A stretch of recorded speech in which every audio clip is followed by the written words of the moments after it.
दोस्ती चाहता हूं, लेकिन मैं कश्मीरियों की कुर्बानियों की, मैं उनकी कभी उनकी कुर्बानियां की कब्र पे हिंदुस्तान से दोस्ती नहीं कर सकता।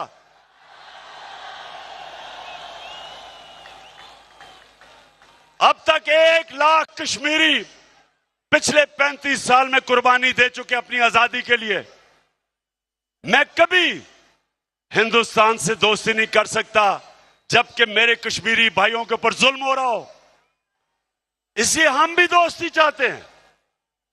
अमेरिका कहता है कि रूस ना जाओ। भाई मैं अमेरिका से पूछता हूं, तुम हो कौन मुझे कहने वाले कि मैं रूस ना जाऊं? अगर हिंदुस्तान रूस से सस्ता तेल खरीद